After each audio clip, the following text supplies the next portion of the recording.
Now, it's been 6 days since a shooting at Brown University that killed 2 students and injured 9 others. It's a tragedy that no one should have to face even once, yet alone twice.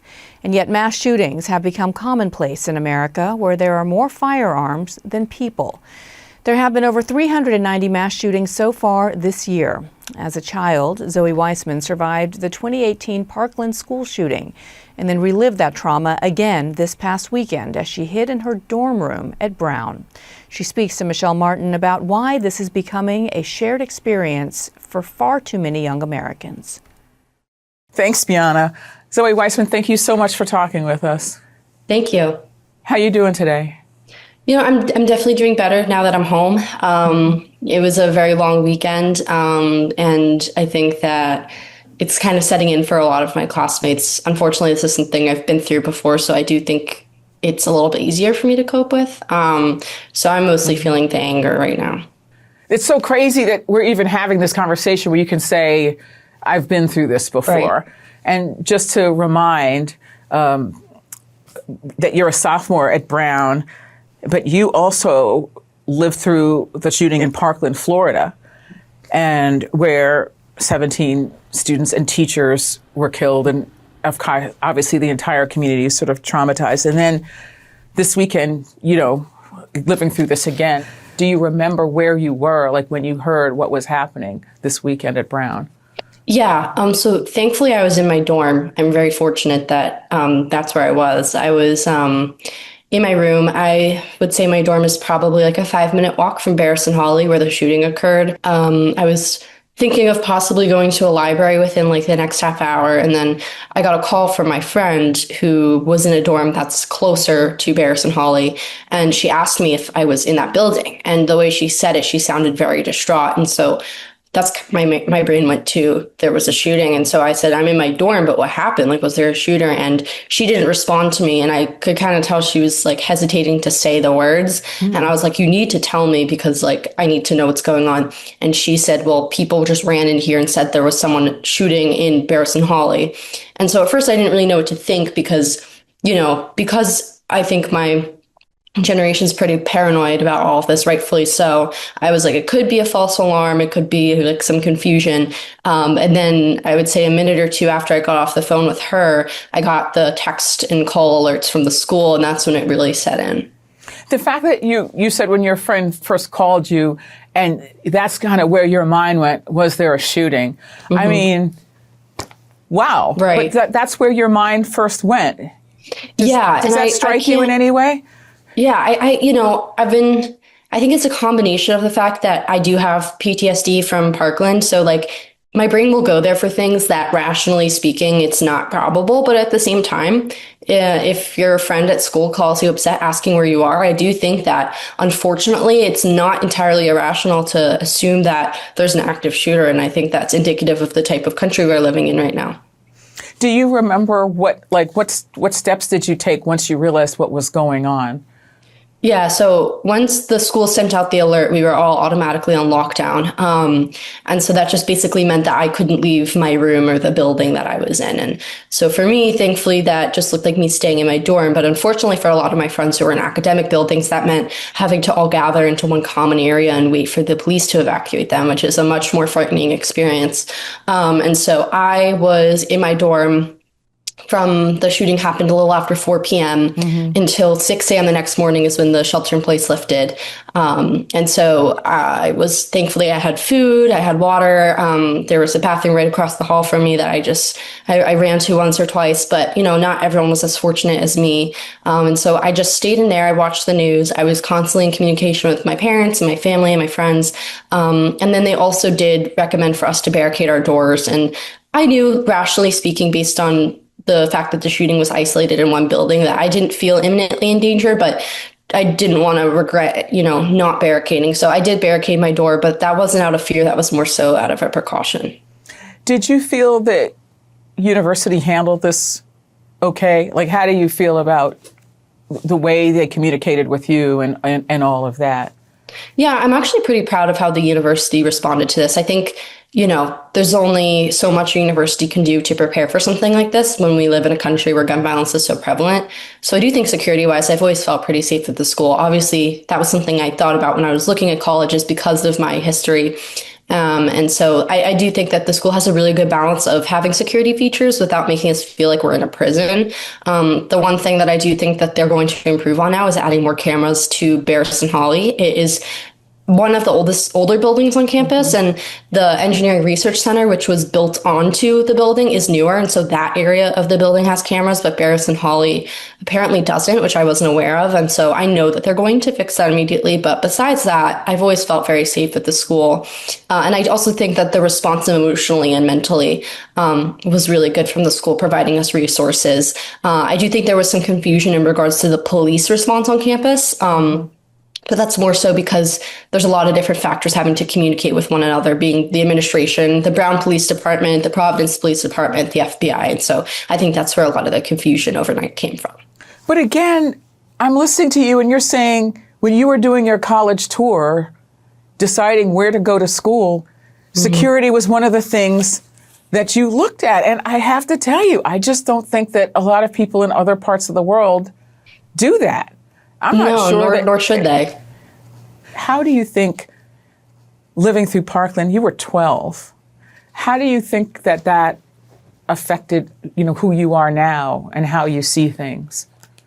Yeah, so I was in a unique position at the middle school where I got stuck outside. And so I was exposed to the gunshots and things like that. And so I was one of the few middle schoolers that had one of those more direct experiences, because thankfully most people were able to get inside. And so after that experience, I did develop PTSD from it, as I think a lot of people in Parkland did, even people who were inside my middle school during the shooting. And so I've kind of had to learn how to adapt to my new normal. I'm definitely very hypervigilant, kind of almost paranoid of my surroundings, always subconsciously preparing for things. But I've gotten to a place over the past 7, almost 8 years where I'm able to still, live my life and enjoy myself and kind of put that in the background of my head so that it's not something that's always, consuming my everyday life. When you went to college, did you think to yourself, you did, as you've just told us, you thought of what's the security plan? Like, does this place feel safe? Like, where would I go? So you went through that mental process in your mind, but did you honestly think you'd live through this again? Yeah, I think that for the most part, I did not think that this would be something I'd ever experience again. I thought, naively, that statistically speaking, I had already been through it before, and that almost gave me a sense of protection from it occurring again. But at the same time, I knew that was more so like something I was telling myself to keep myself, calm, because I have friends already that have been through 2 mass shootings. I know people through my activism that were at the Oxford High School in Michigan, and then went on to Michigan State University where there was a mass shooting there. I have friends from Parkland who go to Florida State University, which is one of the biggest schools in the state where a lot of people from my town go. And there was a mass shooting there as well. And so I knew that was a possibility. But again, even someone like myself who's been through it before, you still believe that, it can't happen to me until it does. So you got involved with a lot of gun safety activism after Parkland, and a lot of young people did. In fact, there were, enormous demonstrations. Do you think it's making a difference? Yeah, I think that, so I was and still am a part of March for Our Lives, which is the movement that came out of the shooting in Parkland. And I think that, practically speaking, there were a lot of red flag laws that got passed after we started really speaking up about things, so policy-wise. And then we were also a really big part of the bipartisan gun violence prevention bill that got passed in 2022. But I think on a cultural level, we had more of an impact in the sense that we were one of the first student-led movements to really advocate for an issue that was impacting our generation in a unique way. But also we kind of brought the issue back to the forefront, I think, for the past few decades, ever since Columbine, it kind of become an accepted facet of everyday life. And I think the movement after Parkland kind of brought back this idea that we don't have to accept that as our normal. And so that's something that I kind of want to reinvigorate after this. The timing's a little unique because we were about to go on winter break. And so now winter break just started prematurely. But it's my goal to make sure that I am able to use this moment to advocate for my community so that no one has to go through this again and that I don't have to share this experience with more people. Do you think that people, broadly defined, understand the degree to which exposure to gun violence is a feature of your youth. Do you think that people get how much of a generational issue this is? Yeah, I mean, I do understand that to an extent. If you're not in my generation, it can be really hard to understand the impact this has had on us. I'm the same age as a lot of the kids who were killed in the Sandy Hook shooting. I was in first grade when that happened. And I remember my school practicing lockdown drills in the aftermath of that. And so it's something that's been so deeply ingrained into our youth and our childhood that is kind of hard for people who are older than us to understand, because it is a relatively new phenomenon in the sense that it's kind of been a predominant issue for the past 2 decades in regards to school shootings. But at the same time, I feel like I have the responsibility to really demonstrate just how much gun violence can have a ripple effect in communities, because obviously people understand when people are killed, people are injured. But for example, in my community of Parkland, a majority of people were not shot or killed.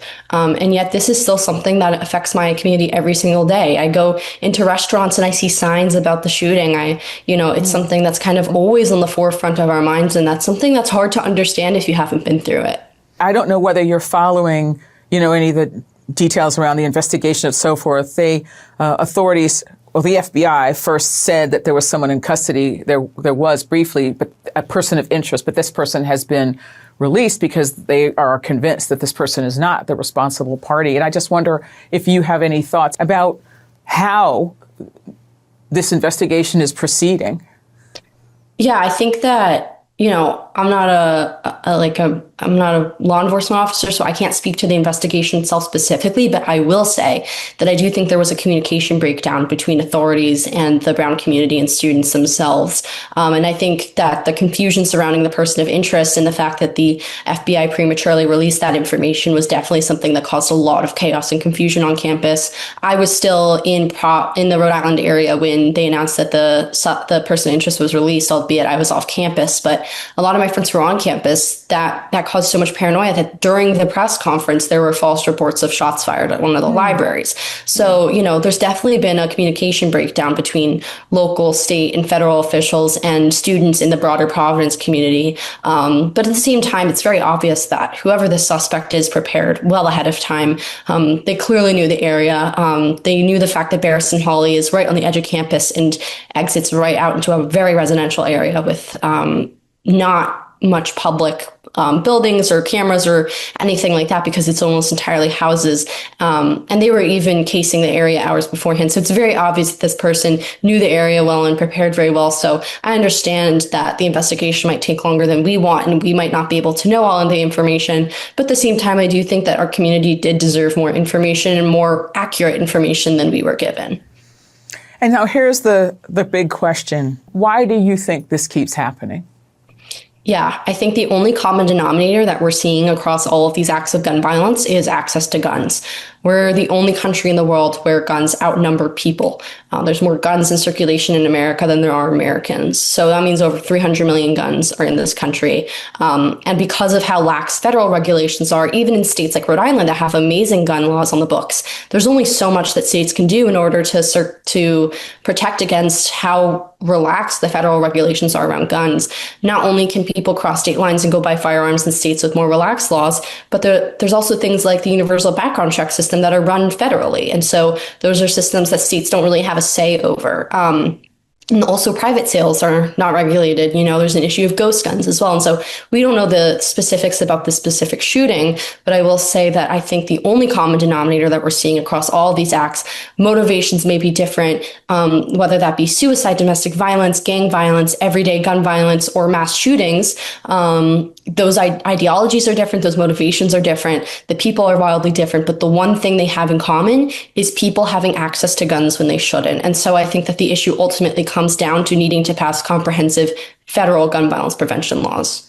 But I'm curious, given all the work that you did over the years around your activism, do you have a theory about why it is that we are willing to tolerate this level of gun violence? I think that first and foremost, the fact that we have gun rights enshrined in our country's constitution is something we don't see in any other developed country, and is something that the interpretation of has kind of led to the free flow of guns in this country. I think that the Second Amendment should be interpreted as a means of defending against a tyrannical government in the form of militias, not necessarily the ability for any everyday American to have a weapon of mass destruction that didn't exist 300 years ago. But at the same time, regardless of how you interpret the Second Amendment, it's a fact that we are one of the only countries in the world that has that right enshrined within our Constitution. And I think that's led to this culture where guns are kind of almost worshipped in a sense, where guns are seen as more valuable than human lives. And then I also think on a political level, at the end of the day, it does come down to corporate greed and money. We see gun lobby groups like the NSSF and the National Rifle Association have lined the pockets of politicians with their blood money. They've spent tens of millions of dollars every single legislative year to ensure that their bottom line, the bottom line of gun manufacturers, stays the same. And so I think you see this combination of politicians prioritizing money over people, and also people kind of having this really warped understanding of the importance of guns in our country, something that we don't really see in other nations because they don't have that right enshrined in their constitution. Do you ever see this changing to the point where when you take, I don't know if you plan to have kids, but if you take your daughter on her college tour, the first thing you think about won't have to be a security plan? Do you ever see this changing? Yeah, I do want to have kids. And so it's something I think about a lot, especially I have a younger sister who's going to be going to college next year. And so that is something I think about. And, it's really easy to get very hopeless, and especially with the fact that I've been doing this for 7 years and I have seen little to no progress. The fact that when I speak out in times like this, instead of I get a lot of support, but I also get a lot of hate, and oftentimes for things I can't control, like the fact that I'm a queer person, the fact that I'm Jewish. And so those things can really make it seem like I have no hope in humanity. But then I think about the amount of people who have sent me so many supportive messages. And I think that the real change is going to come when people in my generation are able to actually secure positions of power. We see people like Representative Max Frost, who I've been in touch with and was actually the previous director of March for Our Lives. He's an amazing example of how my generation is going to be able to really shape the political landscape in this country. And I think until this country realizes that we're going to be the group that's really having a say soon, I think that is going to be the point at which we really are able to turn the tide in regards to gun violence. Do you mind if I ask, are you planning to go back to school? Yeah, I am. And I still do feel safe at Brown. And I do think part of that is because my definition of safety has been fundamentally different than other people for the past 7 years. I'm kind of at a baseline of hypervigilance. But I will say that I think a majority of my classmates are really excited to get back. Brown is a very uniquely happy and warm and supportive environment, especially in the world of Ivy League institutions that are kind of considered cutthroat and competitive. I've never once felt that at Brown. And I think I can say that for almost everyone at the school. I'm already excited to go back after break and take my classes and be with my community, not only to grieve together, but also to make sure that we have real impacts. Another great thing about Brown is we're very politically active when it comes to international, national, and local issues. And so I think that that's going to be something that will really bring us together and motivate us to create change. Zoe Weissman, thank you so much for talking with us. Thank you for having me. And now a look back at the very beginnings of the United States and where it is 250 years later. That is the focus of The Atlantic's November issue. Editor-in-Chief Jeffrey Goldberg speaks to Walter Isaacson about the Founding Fathers' lofty ideals and how the country is living up to them. Thank you, Chris John and Jeff Goldberg. Welcome back to the show. Thank you so much for having me. You and The Atlantic have just launched a series and a special issue for the 250th birthday of our nation. It's called The Unfinished Revolution. First of all, tell me why you call it unfinished. It'll never be finished. I mean, no human endeavor ever reaches a stage of perfection in my mind. So we're 250 years into this experiment. It's not a straight shot toward near perfection in American history or any other history, but we have seen the expansion of the American idea to include women, to include Black people, to include all kinds of other people into the promise that was made by the founders, the genius founders of the United States.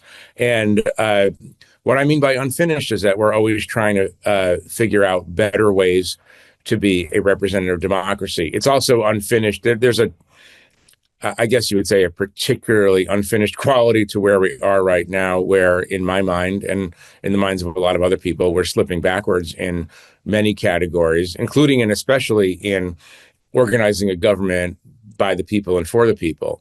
If you take the long view, you realize that America goes up, America goes down. We go through periods of idealism, and we go through periods of cynicism, like we're in right now.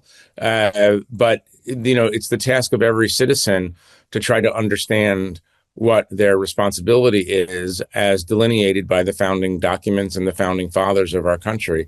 And that's what this issue tries to do. It sort of says, this is what happened. This is what it means. This is where we're going. And here are the challenges ahead. You just said that we generally progress, but sometimes we slip backwards, and we're slipping backwards now, you said. Yeah. I think on democracy, you were talking about rule of and by and for the people. Give me some examples. What are you talking about? Well, the thing that really eats at me right now is this. So the founders were, generally speaking, pessimists about human nature, and so devised a government that would work against the vagaries of human nature. Obviously, we had men who founded this country who had extraordinary insight into human nature, and also extraordinary qualities. I mean, George Washington obviously set the pattern until today when he went home, right? But leaders don't go home. They don't voluntarily give up power. George Washington became a model for every president until today's president, of the person who takes power and then willingly cedes power. We're in a new situation right now, obviously. The thing that really gets me, though, is the separation of powers. They devised a system of separation of powers where each branch would check the power of the other branch. That only works if everybody takes on their proper role. And right now we have a situation in which Congress, in my mind again, Congress is not taking the power granted to it by the Constitution to actually be a check on executive power. So it works on paper, but it only really works if everybody plays their designated role. And what I don't understand about this moment, more than almost any other thing I don't understand about this moment, is why the leaders of Congress don't fulfill, it's not just fulfill their responsibilities, why don't they do the things that they can do, which is to check the executive? And so here we are. We're here where we are in large part because Congress doesn't do what it was meant to do. If you look at Watergate, why did Watergate end? Why did Nixon resign? Because the Republican leaders of Congress said to him, that's enough, thank you, but we'll take it from here. And we don't have that situation today, not by a long shot. One of the things that suffuses the Declaration of Independence is also at the core of the Constitution, and you just referred to it, which is a protection against authoritarian rule, a protection. They were trying to make sure that we didn't have a monarch again, and that's what the whole Declaration of Independence is about, and that's what they do when they balance it in the Constitution. Why are you fearing that we are now getting back to a more authoritarian executive? Well, because we elected a person who does not, it's abundantly clear, have the same respect for the restraints that previous American presidents have willingly taken on to advance the cause of representative democracy. He's just in a different mindset. I mean, every president loves power, and, to even run for president and think that you could do the job suggests that there's something, there's a screw loose anyway, right? But until this president, we have not experienced a person who has, frankly, authoritarian impulses and who believes that the government should be used as a weapon against his domestic political enemies. So we have that. And again, I come back to this. It's like the story of our moment is not simply the story of a man who believes that he has or should take privileges that previous presidents didn't think that they should take. The story is a system out of balance in which the people designated by the Constitution to check his power aren't checking his power. And again, this conversation could go into why are we in this moment, and I would say that the rise of reality TV and the entertainment internet complex and the rise of social media have lowered our resistance to the kind of populism that we see today. You know, that we're inoculated against this kind of thing by the naturally slower processes that we had in our politics. But now that everything's at warp speed, and now that very, very, very bad and dangerous ideas can move around the world in a nanosecond, we're in a different thing. And Donald Trump takes advantage of those things. To what extent do you see the role of the press? You're talking about Congress not stepping up to the plate, but the role of the press in dealing with this moment. I mean, without the press, we're finished, obviously. Authoritarians across the world understand that point, which is why they turn the press into the enemy of the people. Jefferson in particular, but many other of the founders understood the indispensability of a free press and the chaos that a free press brings. Remember that chaos that they worried about was a very measured, slow chaos by the standards of today. One of the things I would say is that, and this is sort of a commentary on the way the press itself behaves, we don't, as an industry, as a collection of oppositional people, we don't explain why we do what we do to people anymore. We just assume that everybody understands the valuable role of the press and the valuable role of the First Amendment in their lives. And I don't think that can be taken for granted anymore, especially when you have a president who actively argues against the existence of a free, untrammeled press. I'm really just throwing out here a bunch of ideas and questions. I don't know what to do yet. I do know that we have to, A, hold the line on what we do, but B, explain to people, especially people susceptible to propaganda from the anti-press side, why this is so important and why we do what we do. The third thing we can do, obviously, is try to get better at what we do and recognize our own faults and interrogate how we do things. But I think the press, I don't know where we would be without a free press today. We would be in a much more authoritarian position if we didn't have the free press right now. You call this series the unfinished revolution, you said, because in some ways we have to keep improving, that the arc is towards progress, but it recedes back and forth. A lot of flaws in the American thing. So it's a great balance. But President Trump has talked about, he put out an order in March called Restoring Truth and Sanity to American History, which declares over the past decade, Americans have witnessed a concerted and widespread effort to rewrite our nation's history, replacing objective facts with distorted narrative driven by ideology rather than truth. When you're trying to put together this issue, do you feel the push of this president and this administration trying to keep our history looking great, or do you see how you can do a balance? Look, there are three camps in America. I'm making this oversimplified, but there's three camps when it comes to understanding American history.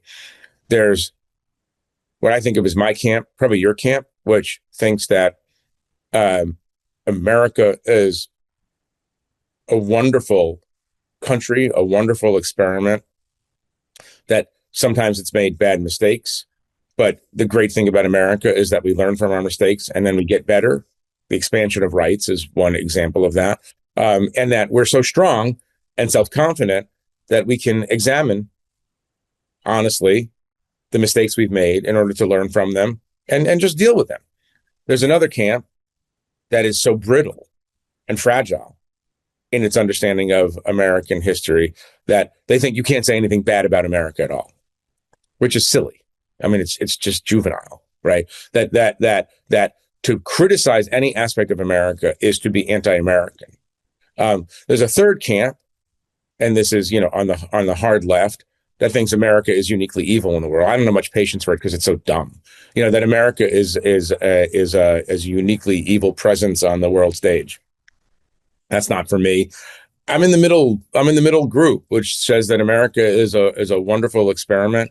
It's a wonderful country, worth saving and growing, and that we make mistakes and that we should fix our mistakes and acknowledge them. I find that to be the sensible middle ground, but that's where we are. And what you're seeing now, when it comes to the National Archives, when it comes to the Smithsonian, even in culture, when it comes to the Kennedy Center, is you're seeing that camp of brittleness dominating the conversation, and that's not useful, and that's not what makes a country great. What makes a country great is a bunch of people arguing with themselves about what makes a country great and doing those things. So that's why we're in this weird moment.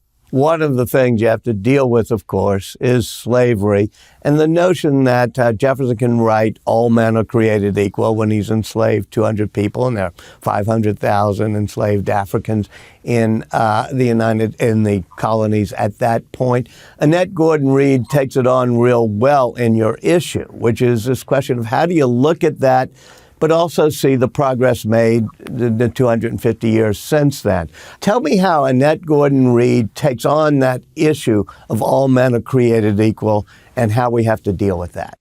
Here's a manifestation of Annette's genius and of Lonnie Bunch's genius. Lonnie, who's now the secretary of the Smithsonian, and dealing with some of this pressure about how do we talk about history, but also the founding director of the National African American History Museum. When you go to you could see Annette's theory brought to life in that museum. And there's a statue of Thomas Jefferson, in about 7-8 feet tall. Thomas Jefferson.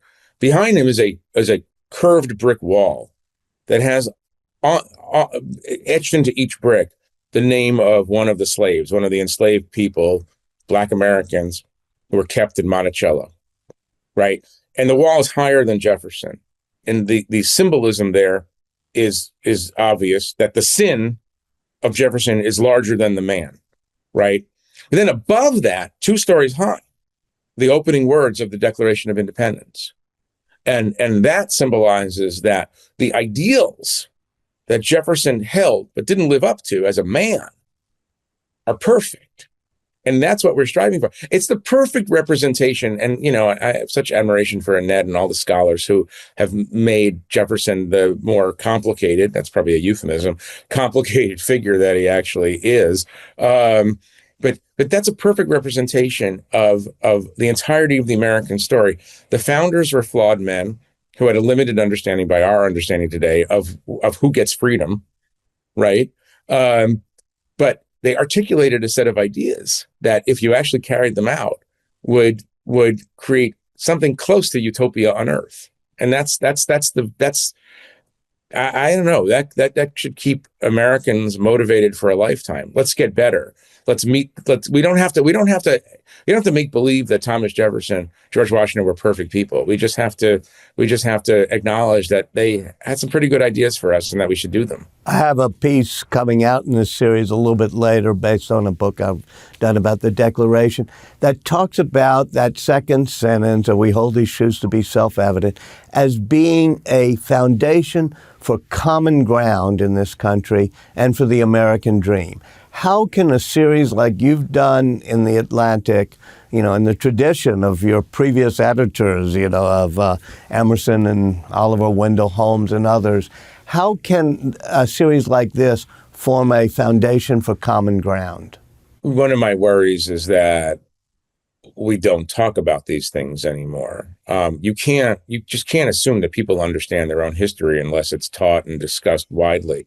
I don't have any illusions about the capacity of one magazine to, or one book or 1,000 books or 1,000 Ken Burns documentaries to move us back onto a constructive pathway. But just because it's hard to do doesn't mean you don't do it. I mean, that's what citizenship is. Citizenship is trying. And, and I've thought about it, and I've been asked this question, okay, so you're putting all these ideas written by great scholars into the world. What do you hope to accomplish? And I said, well, I don't all I can do is try to get people to read it and think about it. The alternative is to give up, and that would be absurd. The way I see this current crisis is we're gonna come out of it either the hard way or the easy way. And I think that all of us should just work to let's get the country going toward the easier direction rather than the hard direction. I love this country so much that I can't do anything but try to push out the ideas of much smarter people than I am into the public realm and hope that people read them and grapple with them and come to understanding. And that's enough for me. But we've got to talk about this stuff. We can't be passive in the face of some obvious problems. Jeffrey Goldberg, thank you for joining us. Thank you, Walter. And now to a deeply personal struggle that affects millions of people around the world, that is infertility. In America, one of Trump's campaign promises was to make fertility treatments more affordable for Americans, but little has been delivered. One young Democratic representative, Sarah Jacobs of California, is now leading the push to expand coverage of procedures like IVF. Michelle Martin asked her why she's focusing her initial efforts on providing this for U.S. service members. Thanks, Christiane. Congresswoman, thank you so much for joining us. Thanks for having me.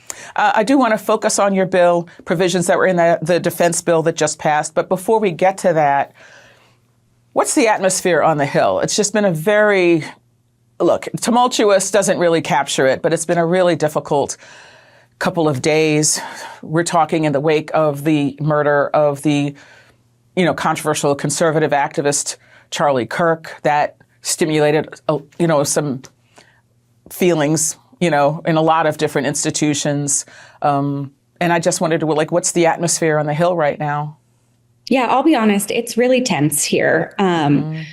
I have been here for 5 years now, which means my first week in office was January 6th, 2021. Right. And it really feels very similar to the time right after that, where members are distrustful of other members and their intentions. There's a lot of concern around safety for members, for our staff, and just a lot of vitriol being thrown around, censures being traded. And, it's a really difficult time to be here. And obviously that echoes the difficulty that the country is feeling right now.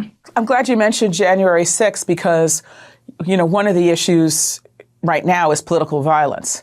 That's obvious. I mean, it's obvious that Mr. Kirk was targeted because of public statements that he's made and that, he was obviously a very kind of admired and even loved figure in some quarters, but in other people found him insensitive.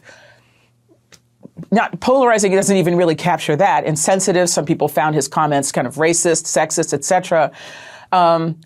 January 6th, this was an instance of political violence. I understand that people on the, I will say, liberal/progressive/democratic side feel aggrieved right now that there doesn't seem to be an appreciation of how traumatic that was for people. And I'm just wondering, how do you navigate this going forward?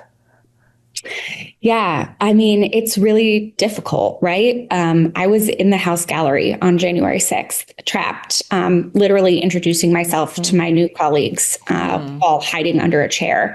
Oh. And it was really scary. And my background is in actually working in post-conflict transitions and political violence at the State Department and the UN. And so I know one of the most important things we need in this moment is leadership to step up and say that violence is not okay. We can disagree, but we should never use violence as a tool to settle our political disagreements. And unfortunately, that's not what we're seeing right now. January 6th, but also, Melissa Hortman in Minnesota, right? This is an issue that's touched both sides. And it shouldn't be that hard for all of us to come together and say that in this country, we decide our political disagreements through the ballot box, not through the barrel of a gun. But the administration, and just as the last question I have about this, the administration, the president, the vice president, a number of other conservative activists have been determined to make the argument that this is a problem of what they call the radical left. In the president's first public remarks about this, he didn't even mention the Minnesota lawmakers who were gunned down in their own home along with their spouses, one couple fatally, the other couple grievously wounded, but, survived. Didn't mention them. Didn't mention any of the Democrats who have been targets of political violence. And so given an environment like that, where you have the top political leadership of the country very determined to lay the blame at one side or the other, I just wonder how you, as a Democrat who's not part of that group, how do you face this moment without sort of feeding into the vitriol and this kind of pointing fingers? Yeah, look, the data does not bear out what President Trump said, right? This is an issue that is happening to people on both sides of the aisle. And we are all Americans, and we should all be Americans first. And one of the core principles of our country is that we settle our differences through elections, not through violence. So let's move on to a bill that, some provisions of the bill that you just got passed, the annual defense bill. The House just passed the annual defense bill. You have provisions to expand fertility coverage for military families, requiring the U.S. military's health care program to cover treatments like IVF and egg freezing. So first of all, why did you consider this necessary? And why was this defense policy bill the right place to advance this legislation? So we know that military families face higher levels of infertility than your average population. And it makes sense, right? We're asking them to be far away from their loved ones and do really dangerous things in their prime reproductive years. Right now, under TRICARE, the military insurance program, they can only get fertility treatments covered if they can prove a service connection to their infertility, which is really hard to do. And so I've heard from so many service members who basically were faced with three choices, like forgo building a family, pay tens of thousands of dollars out of pocket in order to do it, or leave the military to get a job in the private sector that has health insurance that covers this kind of treatment. And those are not three great options. And I am a 36-year-old woman, so these are the things I talk about with my friends all the time. I froze my eggs. I'm in the process actually of doing another round of freezing my eggs right now. And in talking publicly about that, I actually heard from service members who told me they wish they could do the same thing, but it wasn't available to them. And so, I think everyone should have access to the full range of fertility treatments covered by their insurance. But I think our military community is an important first step and could be a first step that could enable or push or incentivize private insurers to start covering this as well. How do you explain to colleagues and constituents why access to fertility treatment in this more expansive definition, not even if you can't directly tie it to military service, why that's important to supporting military families and supporting readiness? Yeah, so look, we invest a lot of money in our service members training, right? Like millions and millions of dollars in training these folks. And it's really important for us to then be able to retain the best of them to move up the ranks. And if people are leaving the military because they can't build a family and need to make other choices, that's really bad for our readiness. And I think this will also be an important thing when we're doing recruitment, which numbers have been down, that this is an important incentive that people might be interested in joining the military in order to access. So some people are going to look at this and say, well, that's why women shouldn't be in the military.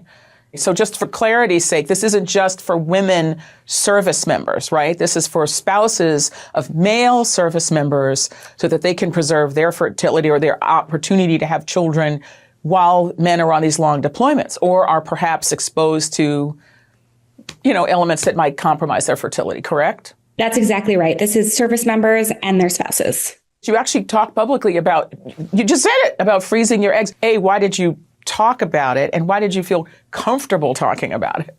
I mean, first of all, I think it's important to destigmatize these things, right? Like, this is what I talk about with my friends all the time. Who's having a baby, who's not having a baby, who's going through IVF, who can't afford childcare.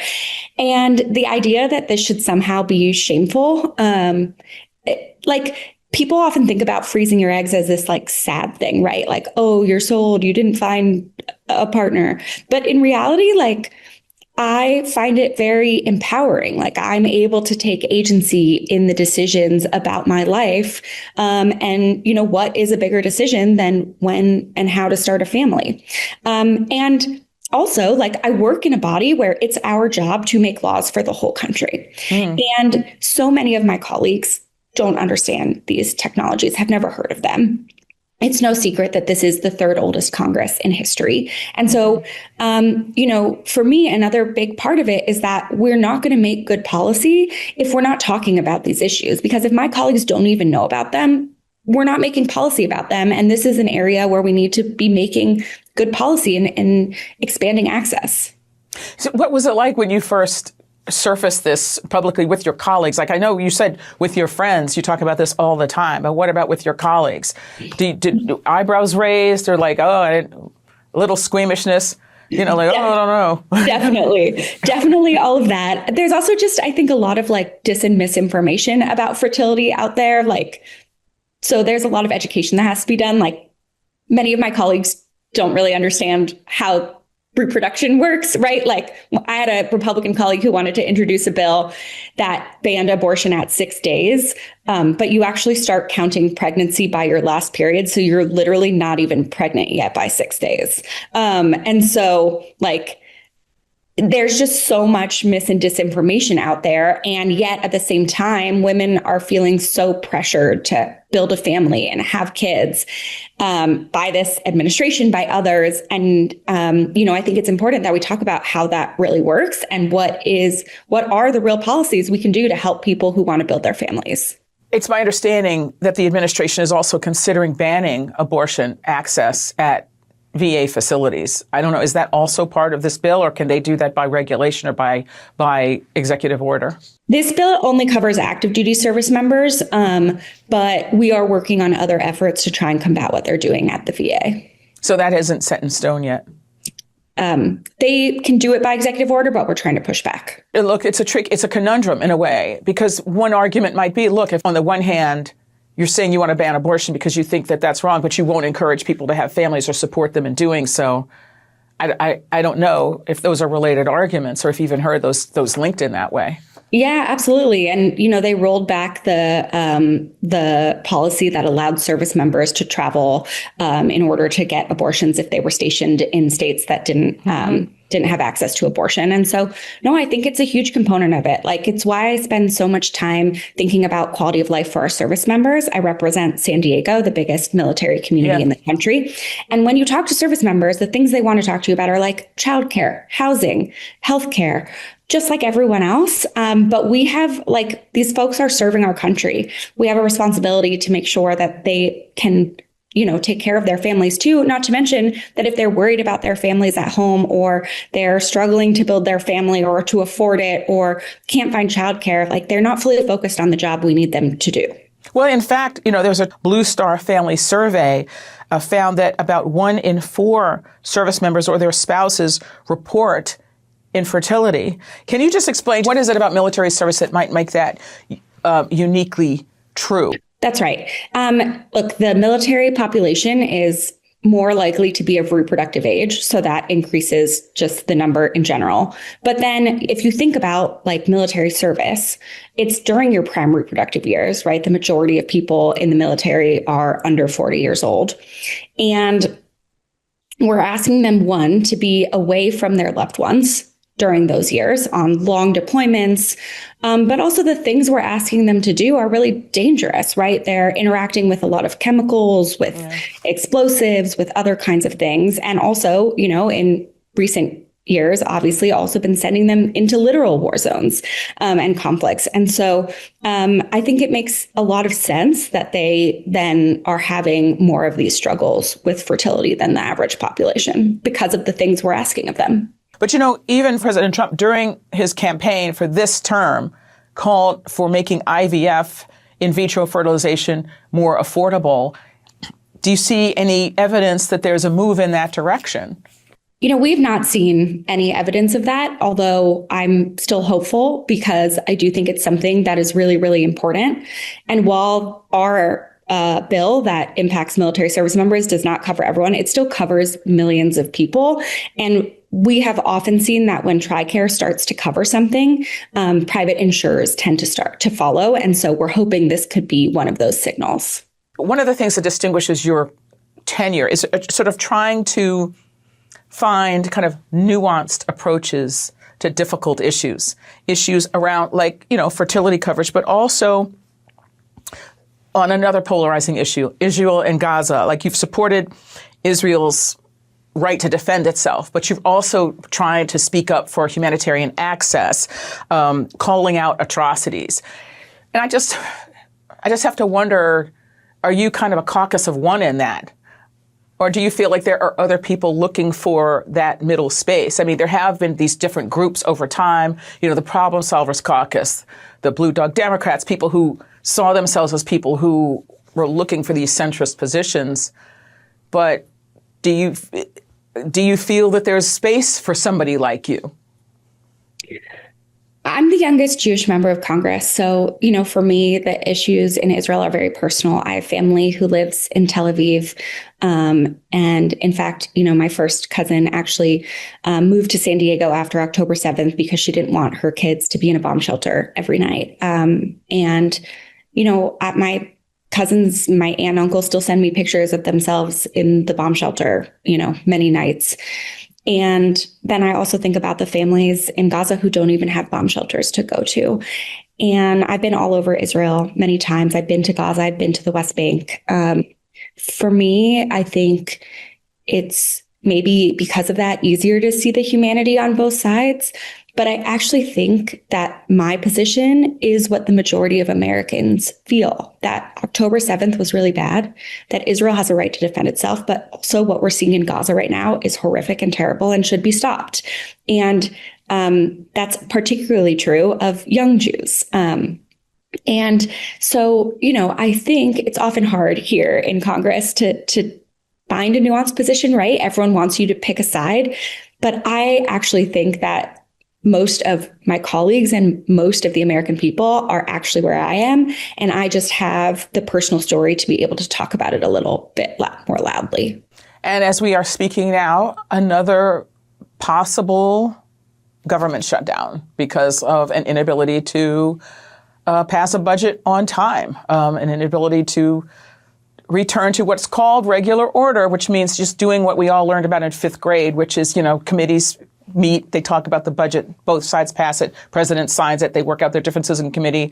That's not happening for the most part. So look, I don't know if we're going to end up in a government shutdown. I myself don't think I can vote for a continuing resolution that doesn't include protecting people's health care that we know is being gutted with their cuts to Medicaid, not to mention the things they put into this actual continuing resolution. And so, those conversations are ongoing. But I think it's unfortunate that basically in my whole time in Congress, we've had to get to this point where it's a crisis before we can get a negotiation. And I think that it's, I think what the American people want is to know that we can get things done. And that's what I'm trying to show here. Are you still glad you came to Congress? You've served in public service before in other areas, but are you still glad you're sitting in that chair? Most days, yes. Some days, no. But it is truly my honor to get to represent my community during this really difficult time. I never thought my background would be quite so relevant to what we're experiencing here in the United States. But I also know that, if I wasn't in a position to try and make things better, I would actually feel worse. So even on the hardest days, I remember to be grateful for the opportunity I have to try and fix things. Congresswoman Sarah Jacobs, thank you so much for speaking with us. Thanks for having me.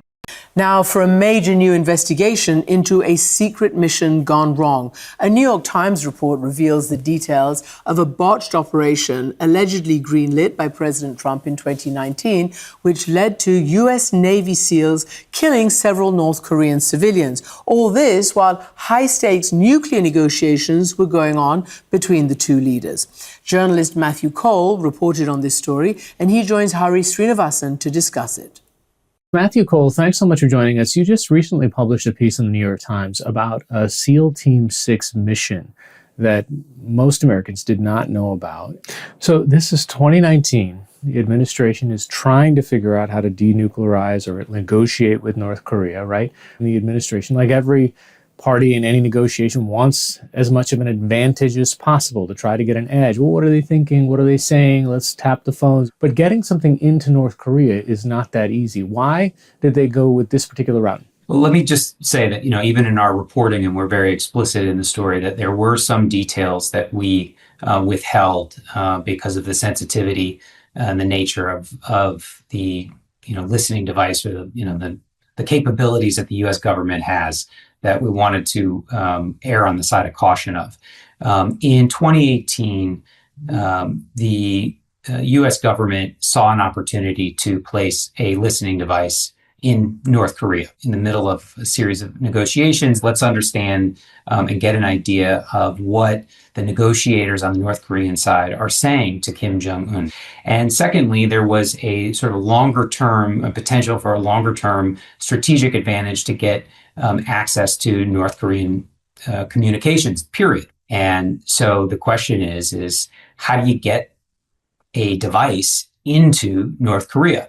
One of the reasons why the Navy SEALs get these missions in the end is because they can come in through the water, right? There was not a possibility to parachute into North Korea. You weren't going to cross over land via China or South Korea. So the only way in is through the water. And ultimately, the Navy SEALs, and in particular the elite SEAL Team 6 unit, they're the best at the ability to get in. And so the planning and the rehearsing for this went on for months in late 2018. And meanwhile, the SEAL Team 6, the Navy Special Operations, was looking at the place that they were going in North Korea to see when an opening would be, when they could get in, when was the best possible time. And so there was an opening in early 2019. In the winter, the water was extremely cold, and they just determined that was when they were going to do it. And it came weeks before the proposed summit in Hanoi. So there was an enormous amount of tension around whether, being able to get in, get out undetected, and whether doing so could derail the possible summit. And so the large submarine gets out into the Japanese Sea and eventually makes its way to North Korea. They get into North Korean waters. They deploy these two SEAL delivery vehicles, each with roughly 6 SEALs in them.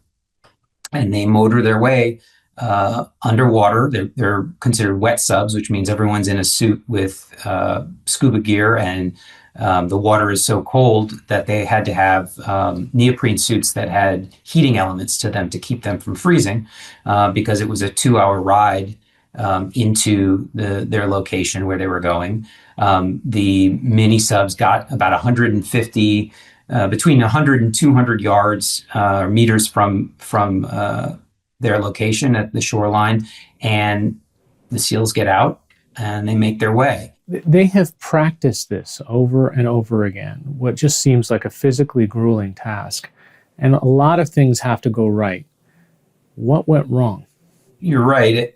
So much has to go right. I mean, it has to be almost perfect. There were, in the after action, several things that the SEALs believe went wrong. We should say, first of all, there is a certain amount of ambiguity and lack of fidelity about what went wrong, because the nature of the operation started with the fact that, SEALs and SEAL Team 6 and Special Operation Forces have been, since 9/11, fighting wars in Afghanistan and Iraq and the Middle East. And during all of those missions, what they had were live overhead cameras. They had video feeds often in high definition. And so you had the ability to see what was going on above them and communicate with them. Well, there was none of that for this. This was old fashioned, behind enemy lines, no communications. And so they had to make decisions based on what they could see in front of them. And so there's a limitation in terms of understanding what may have gone wrong. What may have gone wrong, though, was one of the two mini subs missed its landing mark.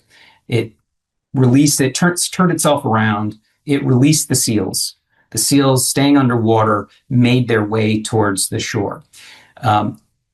Both the mini sub and the SEALs at that point missed any indication that there was a fishing skiff, that there was a small boat on the water. Meanwhile, it's the middle of the night. The sea is calm. It's quiet. These fishermen are alone out there, and the mini sub, having missed its mark, turns itself around. And when it turns itself around, there was essentially a theory that in doing so, because the water was it was in such shallow water, that its engines made a wake essentially, so that from above the water you could hear or see movement in the water, and caught the attention. So as that may be happening, the SEALs have now made their way to shore. They're on the beach. They're at waist, between knee and waist high water. They're taking off their suits and their gear. And at that point, at least one of the SEALs sees the boat with 3 North Koreans on it. And one of the 2 or 3 North Koreans dives into the water. Now, at that point, one of the SEALs on the mission has concluded that they have these North Koreans, who they're not sure, are they fishermen? Are they security? Are they armed? Do they have a radio to call back for help?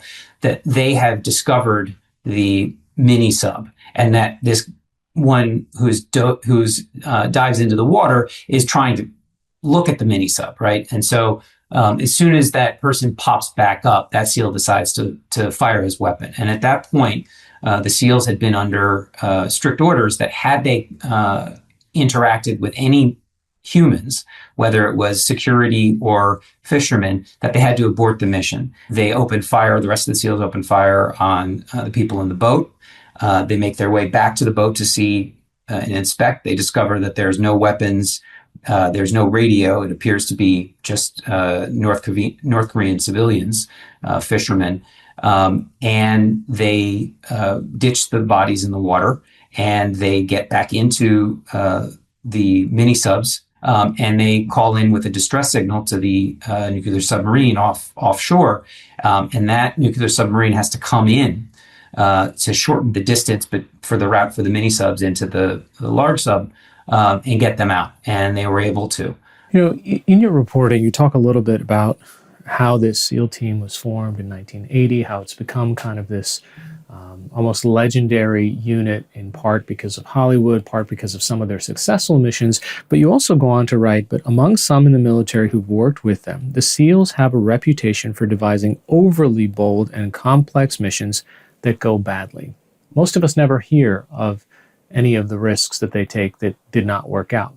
Give us some examples. Sure. I mean, it's important to remember that the job that these men sign up for, train for, and then go out and do is incredibly risky and hard. And it is by no means, I don't want to leave the impression, and I don't think we did in our article, that what they're doing is a piece of cake. It's the opposite. These are essentially the hardest missions that the government has or asks its soldiers to do. They do them. That said, they're still human. And so, and they make mistakes.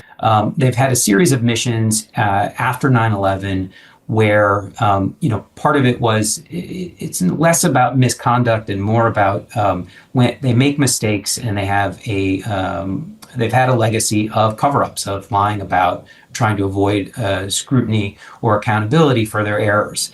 And so we cited a few operations. One was in Afghanistan, which was a hostage rescue in 2010 of a British citizen who was being held in Afghanistan, and the SEALs accidentally killed her. But the problem was that in the hostage rescue, after they killed her, they lied about how she died and the fact that they knew that they had likely done it. And so it led to a very embarrassing moment for President Obama at the time, who had to report to the British government that what they originally said had happened did not happen.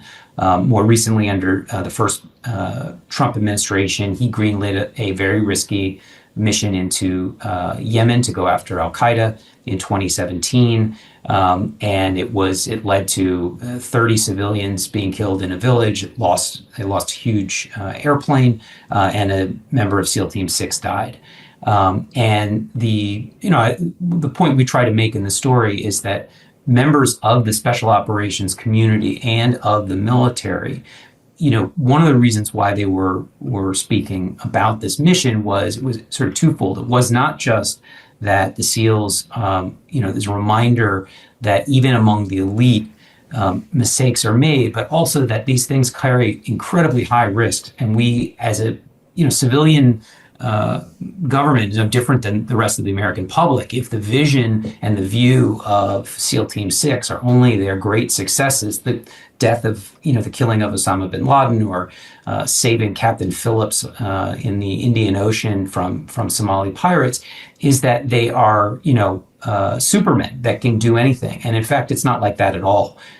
It's incredibly difficult. And so, there has to be more oversight and scrutiny and awareness about what the risks are when a president signs off on using these units on these kinds of missions.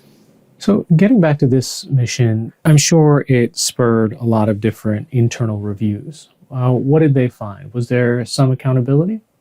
Well, not really. I mean, there were multiple investigations, first under the Trump administration, and then when President Joe Biden came into office and discovered that this operation had happened. And what they ultimately came down to was it was just a series of unfortunate occurrences that, at the end of the day, the SEALs that opened fire on the North Koreans were working with the assumption that they had been compromised. And at that point, the most important thing to do was to protect their lives and get out safely and without being caught. And so the deaths were ruled legal. They had operated within the rules of engagement. There was no determination of any kind of misconduct. It was just you picked every possible thing that could have gone wrong. It went wrong. I think there is, what we understand is that because there was essentially only the story of the 6 to 8 SEALs who were on the mission, there was nothing else to go by. And so military investigators had the same issue, because what they didn't have was any kind of overhead video. They had no other ability to know what was happening or what happened. And so the circumstances were so unique.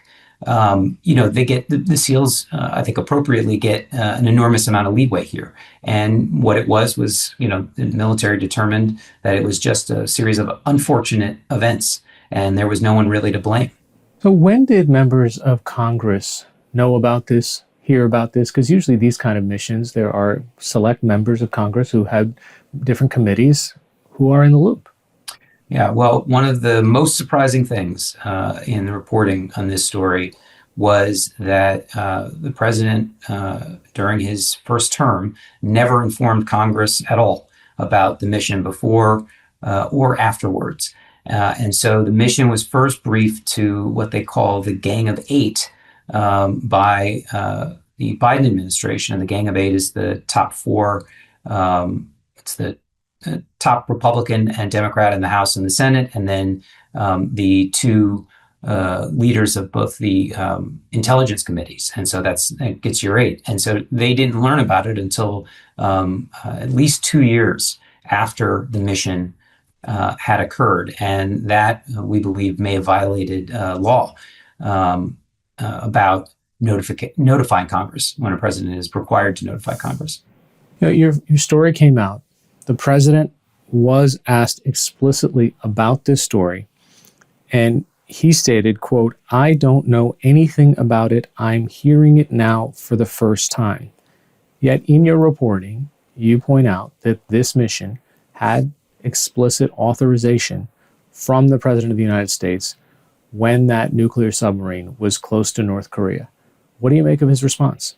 Well, I'm not going to get into the head of the President of the United States, but I can tell you that our sources were, we had plenty of them, and it was very clear that President Trump had approved the mission all the way through, was very well versed with what happened. To the extent that he paid attention we can't I'm not going to speculate. I am comfortable with the report, very confident with our reporting, and I'm sure my colleague Dave Phillips is as well. And I think the safest thing to say is that what the president said in the aftermath was not accurate. It's hard to know whether the failure of this mission impacted those talks in Hanoi. But now, we literally, one of the images of 2025 is going to be President Xi Jinping, Vladimir Putin, Kim Jong-un, and Narendra Modi at this meeting. And just last week, the anniversary of the end of World War, a big military parade, President Xi Jinping and Kim Jong-un pledged deeper ties. And I wonder, is this all connected? I mean, these missions don't happen in a vacuum. The reactions don't happen in a vacuum. I think the question is whether or not the president of the United States, when the president makes a decision to take such a huge gamble, what the risk versus rewards are. And, I think the act of journalism is in a particular case where even Congress was kept in the dark about a mission like this. It's in the public interest to have some understanding of what the president has authorized, what the U.S. military, what the U.S. government has done in secret. And in particular, when things go badly or wrong, not necessarily because anyone, did something, any misconduct, but, this is how wars can, this is how tensions and conflicts can escalate. And especially when things are in secret, and not to mention the issue of separation of powers here between Congress and the executive branch. And so, I try not to think about or speculate too much on the dynamic that this mission or publishing this mission may or may not have on, what how foreign governments are going to view it, and rather about how, and I think the point is how the U.S. government behaves and acts and conducts itself, especially behind closed doors. Investigative reporter from the New York Times, Matthew Cole, thanks so much for joining us. Thank you, Hari. Next to the ubiquitous yet harmful ultra-processed food. Dhruv Kula is a physician and contributing writer for The New Yorker. He's been investigating the dangers in our diets and spoke to Hari Srinivasan about his findings. Thanks, Dr. Dhruv Kula. Thanks so much for joining us. You wrote a piece in The New Yorker recently that is titled, "Why is the American Diet So Deadly?" And it would seem like as you dive into all of the research that there should be some sort of a simple answer, but there isn't. Why? It's a really complicated issue. One of the things that we're really starting to learn more and more about almost every day is the idea of ultra-processed foods.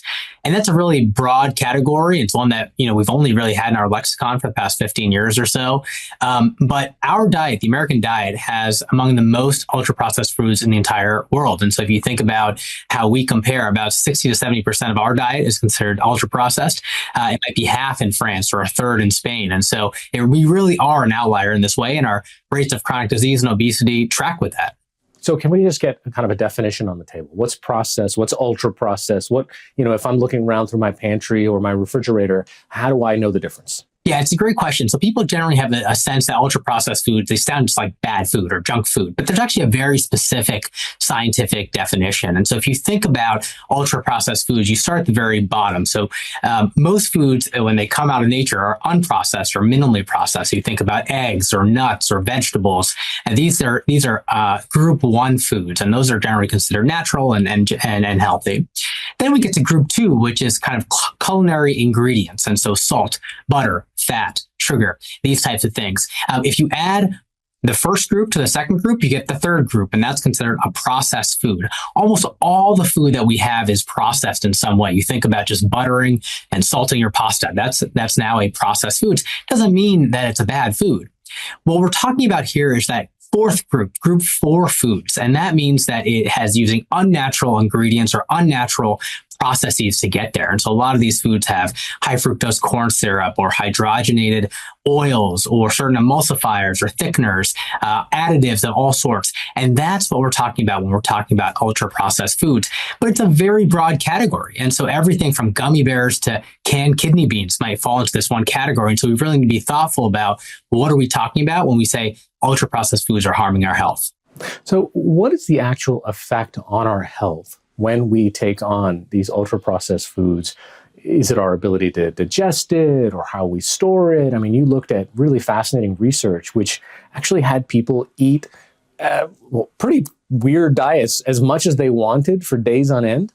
Yeah. So it's a great question, and we're just starting to get really rigorous research on this. So the first kind of set of research that put this on the map was broad-scale survey research. And so you might survey thousands or hundreds of thousands of people and say people who eat more ultra-processed foods tend to have higher rates of cardiovascular disease or dementia or any number of conditions. But what studies are doing now is they're bringing people into the lab to try to figure out, hey, if you're giving people 80 or 90% ultra-processed foods versus very little ultra-processed foods, what happens inside their body?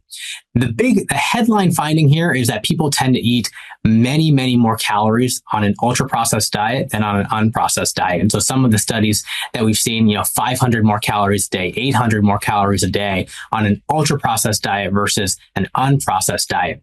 So that's the headline finding. And underneath that, there's all sorts of interesting, provocative early findings. Does it change our microbiome in some way, the bacteria in our gut?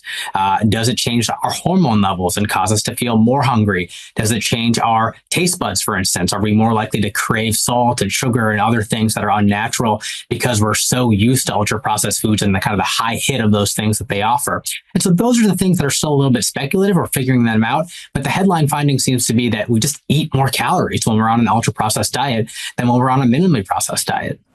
When you look at the longer arc of how long humans have been on the planet and eating food, right, this is almost a blink of an eye in the terms of when ultra-processed foods were manufactured and kind of introduced into our diets. And there are still societies on the planet who have far less of this than you and I might have access to today, right? Are there ways that we can compare, culturally or geographically to say, hey, that we kind of know that if you're on a little bit more of a holistic, maybe, Mediterranean diet, or maybe it's just less processed, that your health outcomes are better?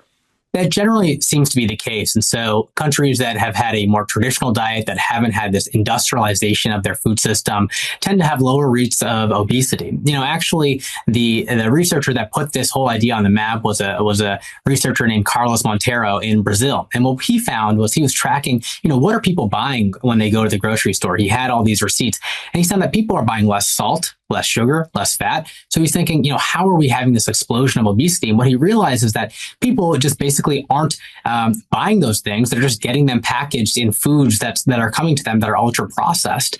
And so it's not just thinking about those specific ingredients or specific nutrients, but how are they packaged? What are the other additives that are going to these things? Why do they have such long shelf lives? Obviously, these preservatives allow for that. And those types of things are having a real impact on the way that we're able to live our lives and to put food on the table. So many of us have tried to listen or watch the food pyramid guidelines, or whether it's the healthy meal plate that the FDA or the Department of Agriculture might recommend, like how we eat. We've been told it's about counting calories, and then we're told it's not, all calories are not equal, right? I mean, what are some kind of simple guidelines that people can use to figure out how to moderate their consumption, maybe how to consume more of the healthy and less of the unhealthy? Yeah, I think that the most important advice I could get is, as much as you can cook your own food, the better you'll be, right? So the things that you will never put as much salt and sugar and fat and cholesterol in your own food as, a restaurant or a fast food joint will put in your food. And so my number one recommendation is, to the extent that you can cook your food, prepare it yourself, all the better.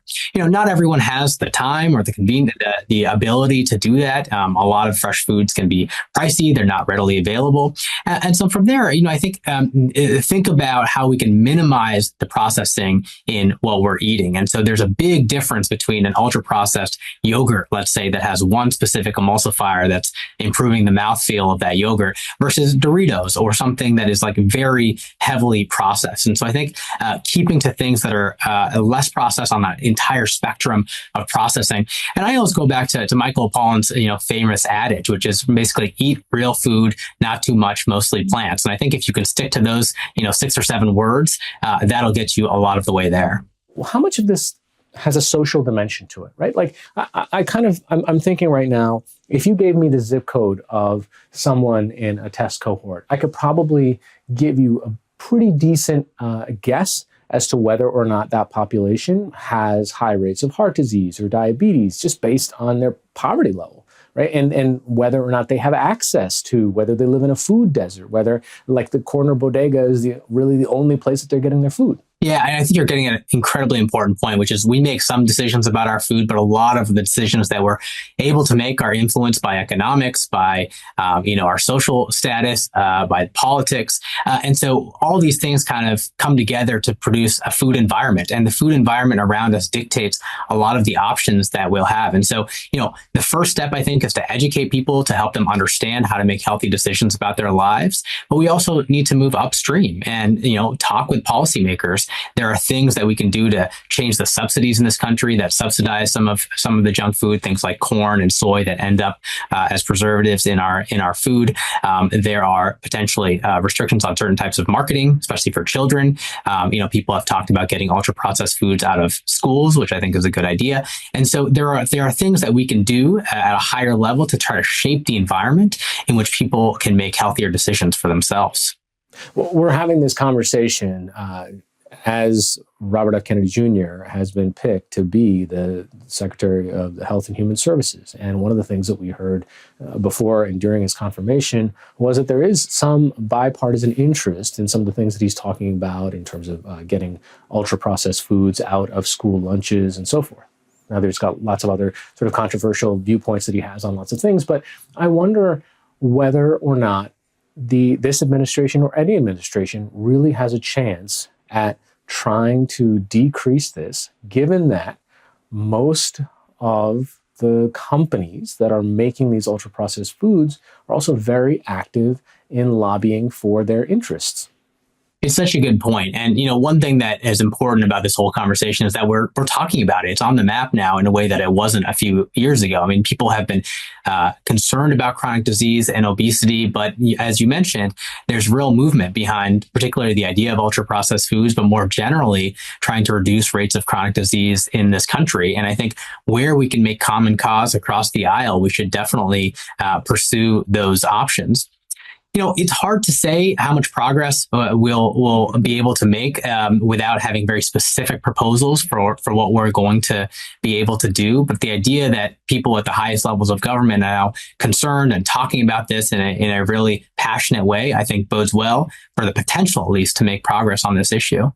So what are the counter arguments? What have you heard from the food companies in kind of slowing this system down? Because clearly they're motivated by selling more of whatever it is that you're buying and making more profits. But what do they say doesn't need to be changed? Is it really just about individual responsibility? And look, I don't control what you put into your mouth. Well, as you're hinting at, eating less is very bad for business. And so these businesses want you to eat more. They want you to consume more calories, to buy more chips, to buy more junk food, whatever it might be. And so I think there's a couple of things to think about, not just the food companies, but there are legitimate concerns among researchers that ultra-processed foods is an incredibly broad category. I mean, it covers a huge swath of things from whole grain, breads and yogurts, all the way to sugary beverages, processed meats. And so I think one step that we need to do is to try to figure out what within this huge consortium of foods is actually the most harmful. I think what the research is showing is that if I could limit anything, it would be sugar-sweetened beverages and processed meats. Those two things have probably the highest level of evidence regarding their harmful effects on the human body. So I think that's a good place to start, both in terms of educating people about it, but also nudging food companies away from those types of products. Look, I mean, the food companies are going to try to sell as much food as they can. And so what we need to do is try to shape demand for some of these things. And some of that will happen through education, but some of that, we're already seeing through things like GLP-1 drugs and Ozempic. People's preferences are starting to change. And over time, it's possible that could turn the food system into a different direction that would be more helpful for everyone. Do you see that? I mean, either in your practice or anecdotally, or I guess there's probably data out there. What's the longer term arc of what the GLP-1 drugs could not just be doing to the population that's taking them, but the entire food industry that's catering to all of us? Absolutely. I mean, these drugs have been incredibly effective for so many people, including a lot of my patients. I've seen them, people who have struggled all their life, tried one diet after another to try to lose weight, are now able to really lose weight and keep it off in a way that they never were able to do. And it's not just about weight. I mean, these things have really helpful and salubrious benefits for cardiovascular health, for liver health, for kidney disease. We're seeing suggestions that they may help with things like addictive behaviors. And so I think these are really important drugs. There's also kind of more general, but as you're hinting at, there's a potential to have a more general effect where people who aren't taking the drugs, there could be indirect positive effects as companies, whether it's alcohol companies, tobacco companies, the food industry, change and reformulate their products because the demand that used to be there is no longer there in the same way. Are there any countries on the planet, so to speak, doing this well or better? Because you see often comparisons to Europe that I, myself included, when we travel overseas, you feel like the fries taste different at a McDonald's in London than they do at a McDonald's here. There are. I mean, so a lot of countries in Europe do not have the level of ultra-processed foods that we have in the American diet. And so if you look at certain European countries, it might be half as much or a third as much in terms of the overall food supply that is ultra-processed. A lot of this movement grew out of South America, Brazil, and surrounding countries. And so those countries have taken even more aggressive approaches towards ultra-processed foods. So some companies have tried to limit marketing of ultra-processed foods, particularly to minors. Others are starting to introduce taxes on the worst types of ultra-processed food. So there are these policy levers at policymakers' disposal. We'll see how aggressive they want to be. I think building the evidence base for some of these policy changes is going to be really important. The stronger evidence that we have, the more forthright we can be about the policy recommendations.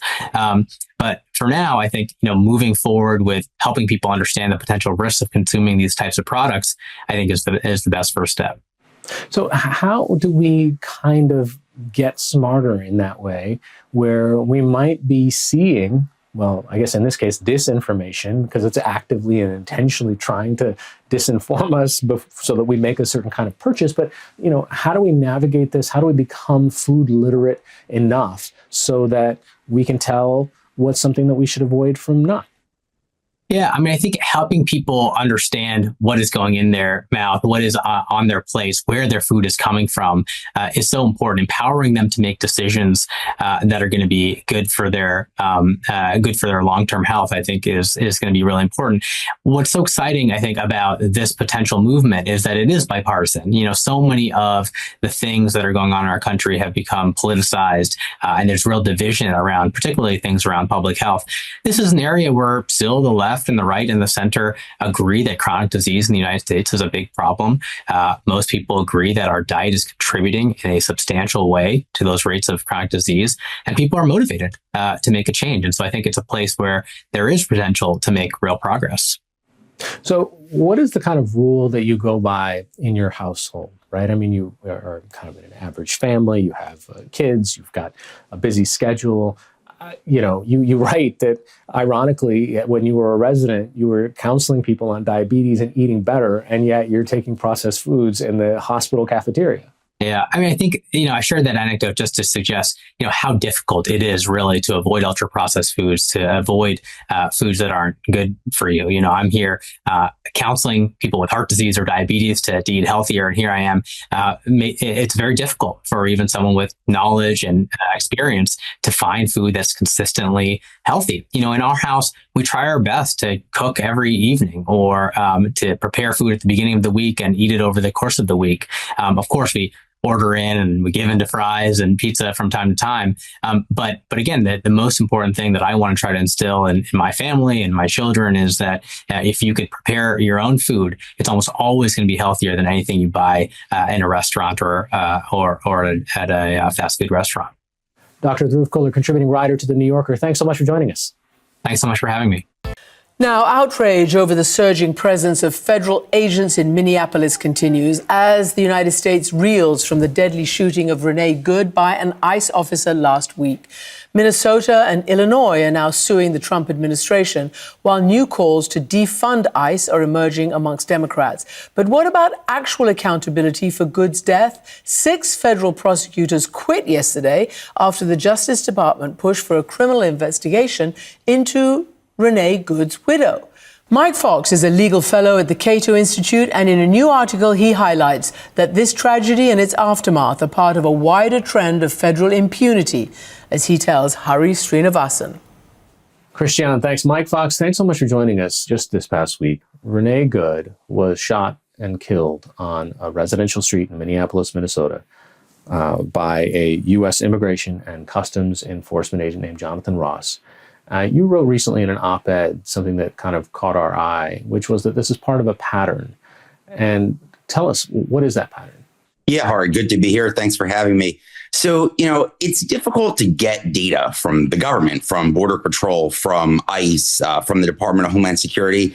There's been a pretty good investigative report from the Wall Street Journal, and then I took what they wrote and tried to parse through. And from what I can gather, since July, the immigration enforcement, be it ICE or Border Patrol, have shot 13 times at individuals in cars. Of those, they've hit 8 people, 2, including Renee Good, were killed. So one of the patterns that's emerged in these cases is as soon as the government shoots someone in a vehicle, and by the government, I'm referring to ICE and Border Patrol, the propaganda machine, Assistant Secretary Tricia McLaughlin, who's the communications guru for the Department of Homeland Security, starts, trying to frame the narrative in a way that the agents are always right and the civilians are always wrong, trying to sanitize their hands, paint the person who was shot at as being some horrific, violent criminal. They were already calling Renee Good a domestic terrorist, taking the side of the officers who were accused of killing them. The reality is, there were many instances where this is what Ms. McLaughlin was saying, and it's been objectively false, and it's been proven false. We've seen a number of instances where she's alleged people have committed these heinous crimes only for the cases to fall apart the second they get into court. One of the things that you wrote about that I want to highlight for our audience, you said, the tragedy of the Good case is compounded by a legal regime that all but ensures federal agents remain untouchable by civil damages lawsuits. If Good's surviving family members attempt to sue Ross and the agents involved in her shooting for violating her civil rights, they will almost certainly find no remedy in a courtroom. How? It's pretty clear. If you pull the Department of Homeland Security use of force guidelines, which were last updated in 2023, ICE and Border Patrol are bound by those guidelines. They're required to follow them. It's also pretty obvious that ICE and the Department of Homeland Security are not going to take any remedial measures. They're not going to punish him, dock his pay, fire him, do anything like that. So the only other ways that would be to hold him or other agents, federal agents, accountable for constitutional violations would be criminal case, which is obviously we're not going to see the Trump administration federally prosecute this, and prosecuting at the state level poses a number of legal challenges. And that's assuming that the investigators from the federal investigators with the FBI even cooperate with the state investigators to give them the evidence and the transcripts of interviews and body cam footage and things that would be necessary to pursue a criminal case, which they pretty clearly are trying to screen Minnesota investigators out of. So civil damages would be what most people think. And what that is that's the ability to go into court and seek money damages when your constitutional rights have been violated. In 1871, Congress passed a law that's commonly known as Section 1983. And that law was passed following the Civil War. There were newly freed slaves in the South who had all these wonderful rights on paper, but as they went to vindicate them or to exercise them, they were finding state and local officials in the South were precluding those rights from being exercised. So Congress passed this law allowing private citizens to go into court and seek monetary damages against state and local officials. That has never been extended to the federal government. And if you think about why, it kind of makes sense, right? At the time in the 1870s, the ones violating the Constitution were the states and local governments in the South. They were not the federal government. But also historically, the federal government's been one of enumerated powers. It's very small, was never intended to do a whole lot. Flash forward about 100 years, and the federal government is involved in every aspect of our lives. So in 1965, there's a gentleman named Webster Bivens. Webster Bivens is in his Brooklyn apartment, minding his own business, when the Federal Bureau of Narcotics, which was the precursor to the DEA or the Drug Enforcement Administration, barged in without a warrant, strip searched him, and made an arrest. Mr. Bivens decided to take his case all the way up to the United States Supreme Court. And 6 years later, the court read an implied right of action to sue federal officials for Fourth Amendment violations. Over the years, the court extended it a little bit, but the court over the past few decades has become increasingly reluctant to extend Bivens. Some of the more conservative justices want to actually get rid of it entirely. There were two cases within the past decade or so where the court just could have extended Bivens to immigration enforcement contexts, and both times the court did not do so, citing unfounded national security concerns. It's also worth noting, of course, that the cases that we're talking about now, by and large, don't even deal with immigration enforcement. Ms. Good was a U.S. citizen. They deal with street-level policing. But because the court has so withered away Bivens and never extended it to the immigration context, and because the statutory cause of action, Section 1983, only applies to state and local actors, if your constitutional rights are violated by federal agents like ICE agents or Border Patrol agents, you are without recourse to get into federal court. And the other point that I would make is, on the off chance that you somehow get into federal court, like in some utopian world where I become a federal judge and allow the case to proceed, you're still not going to get recourse because there's this doctrine known as qualified immunity. And that doctrine was created by the Supreme Court in the 1960s, and it stands in direct contradiction of the statute I mentioned earlier called Section 1983.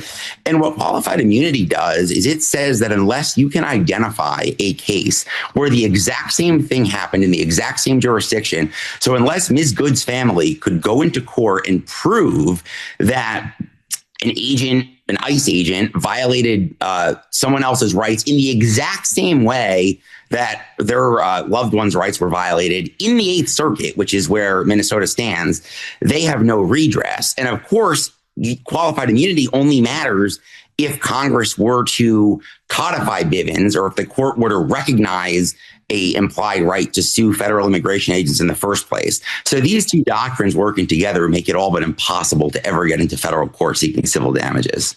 If I'm hearing you correctly, her family would have more rights for recourse if it was a Minneapolis police officer or a state police officer that did this, right? And you're saying that given the way that the laws are structured today, a federal agent can, in broad daylight, shoot someone and not be held accountable depending on the administration's interests. Yeah, that's exactly right. So let's say instead of being shot by an ICE agent, she was shot by a Minneapolis police officer, right? She could sue. She could then get into federal court. She could bring a cause of action under Section 1983. Of course, unless she could find another case in the Eighth Circuit where someone's rights were violated in exactly the same way, the officer will likely benefit from qualified immunity. So it's a monumental battle. Yeah. But at least there's a way to initially get into court. Whereas with the federal agent for constitutional violations, there's not. And yeah, I think most people are shocked when they see the impunity that federal agents can act with. They can literally gun a woman down on a public street in broad daylight and face absolutely zero semblance of accountability. That should shock people to the core. Tell me a little bit about the other cases that have happened, including some shootings. I mean, there's a shooting of Carlitos Ricardo Parias last October in South Los Angeles. Another case of a woman named Marimar Martinez, who was shot by Border Patrol agents in Chicago. What happened in these cases, and how do they fit the pattern that you've been talking about? Yeah, so both of those cases you mentioned are notable, and they both had their cases dismissed. Ms. Martinez was stopped had an encounter in Chicago where the government again alleged that she tried to run officers or federal agents off the road, tried to ram them, justifying them to shoot at her. Interestingly enough, there was video that showed that the agents actually tried to surround or ram her vehicle. To my knowledge, that has not been made public. I have not seen it.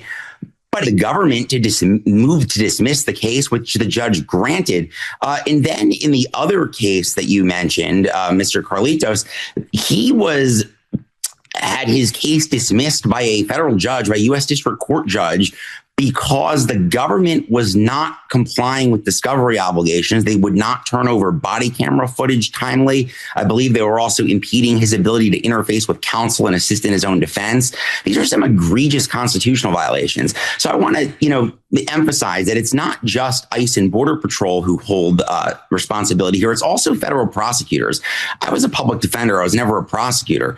But I can tell you, if I want to bring the full weight of the federal government down on someone, I want to be sure that the agents who are alleging what they did are credible, and be sure that the conduct that they allege actually happened and that I can prove it in court, right? So if I'm later discovering videos that exonerate someone, I should not be charging them in the first place. Thankfully, federal judges are by and large faithful adherents to the Constitution, are putting a stop to it. I just want to get your reaction to a statement that Tricia McLaughlin made to Time magazine after this shooting. It said it's a pattern of vehicles being used as weapons by violent agitators to attack our law enforcement. Dangerous criminals, whether they be illegal aliens or U.S. citizens, are assaulting law enforcement and turning their vehicles into weapons to attack law enforcement. Within minutes and hours of an incident, you see the spokespeople or even leadership coming out before there is an opportunity for everyone just to get the facts on the ground of what happened. I mean, is that strategic and tactical? Oh, yeah. I mean, I think the end goal is to try to make the government look like the good guys and make anyone they deal with look bad, look like a domestic terrorist, portray a certain perspective. They're professional agitators. They're people with extensive criminal histories. Now, has ICE and Border Patrol arrested some violent offenders with extensive criminal histories? Oh, yeah. There's some cases ongoing for serious charges. I would note, though, that not a single one of these cases that I mentioned coming from July has resulted in a criminal conviction or a guilty plea. Now, of course, that could be because it's only January and cases can take a long time to move. But there's been 4 cases already that I'm aware of where cases have been dismissed. There's been several where they've yet to be filed. It's just a matter of what matters most. Does following the Constitution and vindicating people's rights matter? Or does framing the narrative that Stephen Miller wants pushed around the country and Gregory Bovino wants people to believe is true matter more than the Constitution? I think it's pretty clear which the answer is here. So right now, you are also seeing lawsuits from the state of Minnesota and the state of Illinois against the federal government. They're claiming, among several things about this, look, this is a violation of the 10th Amendment. I mean, we are having to push all of our police officers to all these different events instead of the jobs that they need to do, and that the federal agents are terrorizing communities. Now, what's the likelihood that lawsuits like this against the federal government go forward? Yeah, so it's important to distinguish. So these lawsuits are seeking injunctive relief. What they're doing is they're asking a federal judge, in this case, the state of Minnesota, the state of Illinois, are asking a federal judge. We've seen these cases happen in other jurisdictions. Cato Institute just filed an amicus brief in support of a challenge in Kern County, California, in the U.S. Court of Appeals for the Ninth Circuit. What they're asking is they're asking a federal judge to issue an injunction barring the agencies from operating as they are, from violating the Constitution prolifically, from terrorizing civilians, and just all they're really asking is for the agencies to follow the law and do what they're supposed to do. From what I understand, the Attorney General of Minnesota simply wants ICE to conduct immigration enforcement, which is what ICE is supposed to do.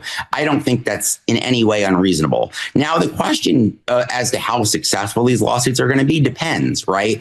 We've seen some cases where there's been success in the lower courts. I think eventually the Supreme Court's going to have to deal with the merits of these cases. And, you know, by and large, there'll be different questions. The questions in some of them is, can the government stop people or seize people on account of something like ethnicity and the fact that they're outside a Home Depot or working at a farm? If you open the Constitution, the answer couldn't be clearer. We don't live in a world where your Fourth Amendment rights depend upon the color of your skin or what country you were born in. Unfortunately, not everyone agrees with that. And then you have other questions like, are the courts going to be willing to stop what's going on in Minnesota and what's going on in Illinois? I certainly hope so, right? The courts are really our last line of defense here. But is there anything that Congress can do to constrain how federal troops act on U.S. soil? Yeah, and just to be clear, I'm not talking about federal troops as in the military. I'm talking about ICE and Border Patrol. Yeah. So Congress controls the power of the purse, right? Congress can give ICE and Border Patrol as much or as little money as they would like, right? Obviously, if Congress were to cut their budget in half, that would dramatically impede their ability to do what they're doing. That would be one way Congress could do it, right? Other things Congress could do is pass laws that have, aggressive enforcement mechanisms. Like, for instance, ICE and Border Patrol agents cannot categorically, under any circumstance, wear a mask or balaclava on the job. They must have their name and employer on them at all times. But those policies alone don't accomplish anything because the government just ignores them. So you would have to tie it into something. Well, if they don't follow it, they lose X amount of funding. Or if they don't follow it, at any time there's some type of proceeding that gets brought in court, there's an inference against the agent or something like that. That's one thing that we could do. The other thing, and I think the most important thing Congress can do, is codify, expand Bivens, and abolish qualified immunity. So together, what that would say is if your rights are violated by a federal agent, you can go into federal court, you can sue under whatever statute this would be that Congress would create. And by the way, the agents do not get qualified immunity. So that question will actually go to a jury. And a jury is the body that the framers intended to adjudicate disputes between citizens and their government.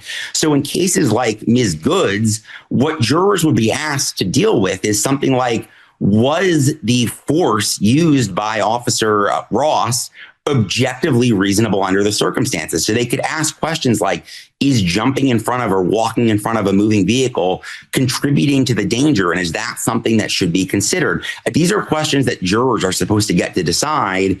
But instead, because we don't have a way to get these cases to them, they're not able to do that. Right now, I think the perception is that the president has the authority and the control of several troops that should be along the border, to be in the middle of the country. Obviously, we understand that he's the commander in chief and he can have military operations take place overseas. But right now, I don't know who should be in charge of this level of deployment. If you have 1,000, 2,000 new agents coming into a specific community. Of course, the president does have the power to decide how to deploy federal agents and in what capacity. But that power power is not unlimited. It's constrained by the Constitution. He can't just do whatever they want, unleash agents into communities with orders to terrorize people and openly flout the Constitution, right? So that is not an absolute power. And of course, Congress controls the power of the purse, right? If Congress wanted to put in a no funds may be spent to deploy agents to cities, they could easily do that. It's not in a lack of ability, it's a lack of desire. Legal fellow of the Cato Institute Project on Criminal Justice, Mike Fox, thanks so much for joining us. Absolutely. Thanks for having me.